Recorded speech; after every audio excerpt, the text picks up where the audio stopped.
Welcome back. It's Dr. Kat. Today we're continuing from roots to results, exploring how those generational patterns and what you've been through in your family shows up from your emotions to your relationships to your health to your money, because it does show up in all those areas. We're going to be exploring how things are remembered by your body and how it's going to be something that we're going to help you work through. Okay? So we're looking at how the stress can make you sick. One of the things that is so unfortunate to see are beautiful women who are just knocking it out professionally, and their adrenals are all messed up. They got a diagnosis of fibromyalgia.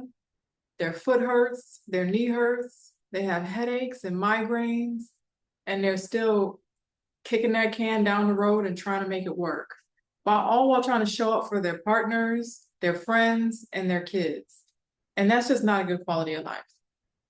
So let's look at how those generational patterns that you didn't ask for are showing up and just infecting every area of your life and how you can work through it. All right? So let's look at some of the ways that it sounds in your mind, because your mind holds most of the power. You got to start with the mentality you have. The way you think about things is what you're going to get. Now, it's not always going to be something that you created. We're not even going to say it's your fault or anybody else's fault, but we are going to give you space to now take that accountability and just run with it. And we're just going to give you everything you need to consider different ways of thinking so that you can have different ways that your body is reacting. Because that adrenal gland is going to keep getting worn out, and that's where you're going to get that burnout and just feeling unmotivated, like you don't want to do anything in particular, or you're going to have inconsistent results. That's even more frustrating because you can make headway and then you'll notice that you'll stop. Okay. So you have these wins, but the follow through doesn't go all the way to the end. And nobody wants to feel like they're not meeting their lover or they're not making the money that they should.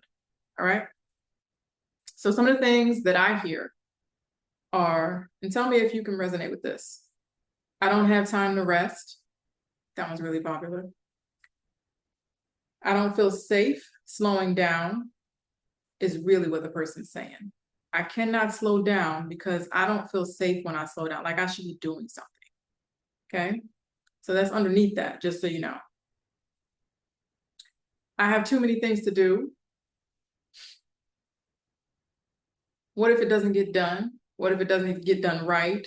That's another one that leads to over control and just feeling burned out and resentful, actually. That voice can sound really soft in your head, but what it's doing is it's kicking up all that dust, and you're not unlearning all that. It's just getting drilled in there. And that causes more and more and more doctor's visits, more supplements, and more health problems. Everything is connected. All right? Think about it like this. If you were raised in a family where you had to play a part, like I know growing up, I had to cook, clean, change some diapers. I had to do what I had to do. My mother worked at night as a nurse. She was a single parent, and there was 4 girls, and we ate like grown men. Okay, we went outside and played a lot. We didn't have money for a TV, so we had to have money in the house. She had to go get it, and her best shot and her best pay was at night. So between me and my older sister was the second mom. She changed a lot of diapers, made sure we put the babies down, got the babies back up, bottles, all that. She did a lot of that heavy lifting. And during the day, I did the meals, the cleaning, anything that needed to be done late at night before I went to bed. And then we both had to make sure we got to school. And my mother came in and she took over with the young kids. And then that was the rotation. That's what we thought normal was. But what it did was it trained us that you were supposed to be loyal to your family. You were supposed to be there, always get up, always do something, make sure everybody was okay. And that turned into, I now have a diagnosis of fibromyalgia. What is something that you've been diagnosed with? A mental health doctor, a neurologist, a primary care, a PA that you bumped into that was really helpful. What if they told you that you are now carrying because you have been programmed to go, go, go, go, go, go, go? That pushing through that you learned, it gets stored in the body and it just becomes a pattern. So now we're looking at, where do you want to go from here?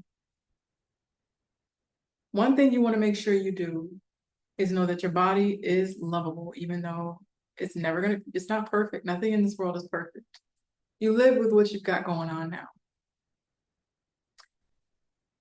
Here we make sure that you spend the time you need to have that inner voice. Let you sit down for at least 10 minutes. That's one of the small things you can start with.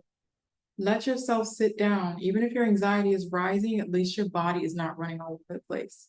10 minutes at a time, 10 minutes again, 10 minutes again. Start small. Don't start with an hour if you don't have an hour. And don't wait until you can't move anymore.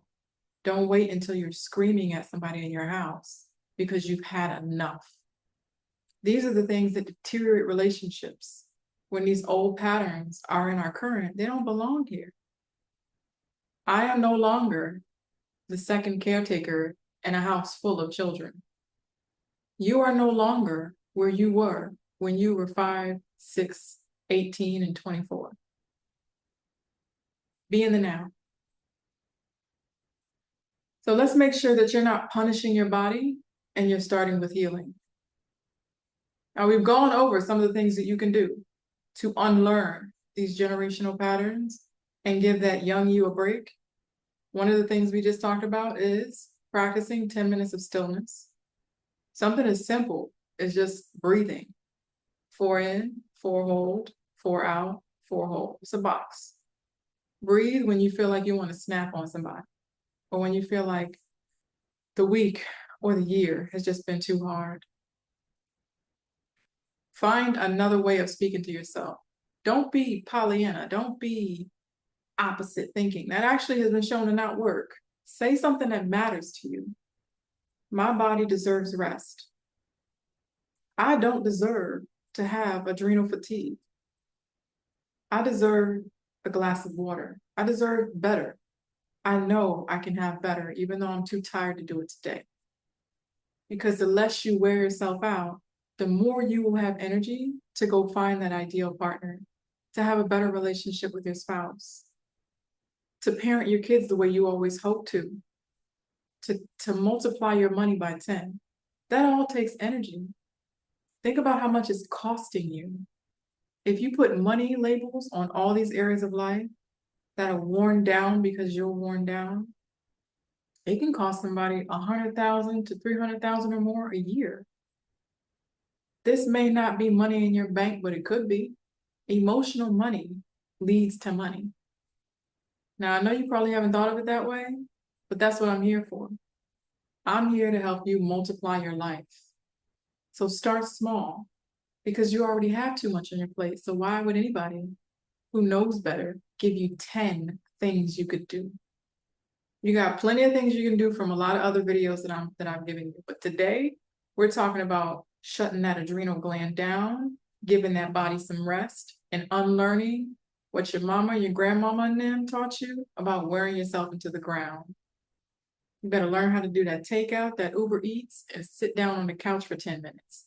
It doesn't take a lot to just get started, okay? The small steps matter, and make sure you celebrate your wins, because transformation starts small, okay? Small steps, honey. So let's reflect. Ask yourself a couple questions, okay? Take these with you. Post it in the comments, your responses. I do read responses. What messages did I inherit about rest? What emotion lives in my body right now that I've been avoiding? Because when you sit down for 10 minutes, you can notice how you think, or even notice that you're numb. What would healing feel like if my body felt safe again? I know you might not say safe on a regular basis, but if you are going, your brain is interpreting that as not safe, and that's where all that stuff is coming from. There was a time where people probably were not safe in your family. There are times nowadays where you have the right to feel unsafe. Though to feel unsafe in your own home and in your own spaces, in your own car, in your own house, that's just not needed. It's not going to help you solve the problems and multiply areas of your life that are important to you. The last one that I'm going to add in that I don't have in my notes is what amount of health and money is it costing me to not treat my body the way I want my perfect ideal partner to treat me? You want to bring your body flowers, whatever that means to you. You want to help it eat good food, even if it's leftovers. You want to treat yourself the way you want someone to love on you. Just start small. I promise you, it makes a difference. As always, I'm Dr. Kat, sending you love and hugs.